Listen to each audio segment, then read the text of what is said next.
Lockdown is tough. We've sacrificed much in not seeing family, friends being able to gather for worship.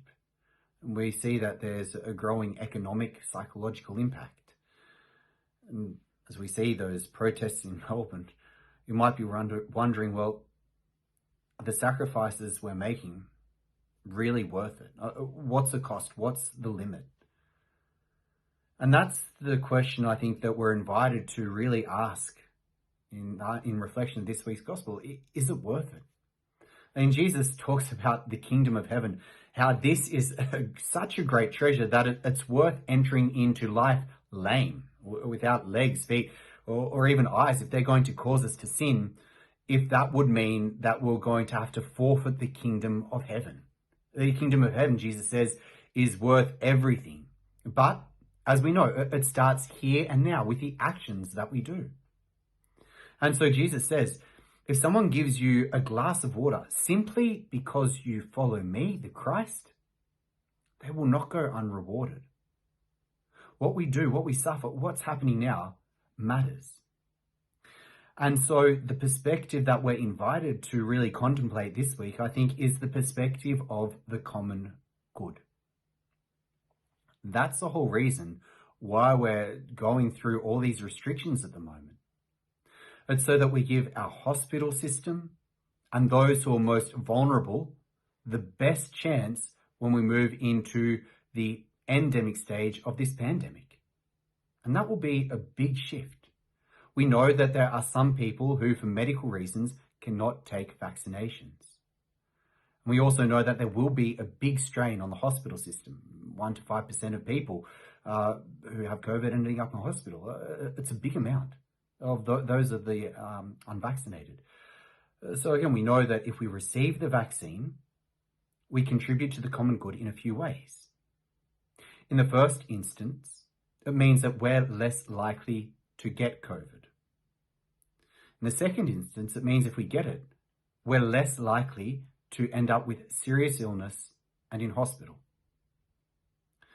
So that's why Pope Francis and the Australian bishops at the church teaches that getting the vaccine is for the common good.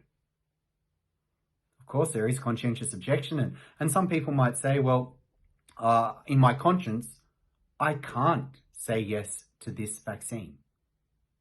Well, it's so important that we actually inform our conscience when we're making a decision. Not that it becomes something stubborn to do what I want to do, but rather that it's open to listen to the promptings of God, to be taught about a specific issue, and then to make an informed judgment about what God wants in this situation. And so some moral theologians have identified 2 grounds for conscientious objection with the vaccines that we have. The first is because of the unethical development. And the second is because unforeseen long-term health consequences, especially in light of conversations with one's doctor. I want to speak a little bit about this first one because the bioethicists tell us that it's a remote material cooperation if we were to receive the vaccine. Now, what does that mean? It's quite technical language. You see, there was an aborted fetus from the 1970s, and some kidney cells were taken, removed, and they were grown in a culture. And from this culture of the kidney cells, the virus was developed and tested, at least with the AstraZeneca vaccine. So it was just one child and using cells from their kidney that helped develop the vaccine, the virus, and the cells weren't used in then the vaccine, or certainly weren't used in the vaccines, and only the virus was removed from the cells. The cells themselves weren't used, only to grow the virus, and then to test the efficacy, how effective the vaccine is. When we look at the RNA vaccines, what we see is that the cells weren't used in developing the virus, only in testing. And so the cooperation is of one child died a long time ago, and as the church teaches, using these vaccines is a little bit like organ donation, where we read in John chapter 14:13, no greater love has anyone than that they lay down their life for their friends. So, of course, you're making sure that this baby's life was not taken in vain. We do work for the ethical development of vaccines. That's something very important. But when we contribute to the common good through taking the vaccine, we see that this is not a moral evil that we're doing.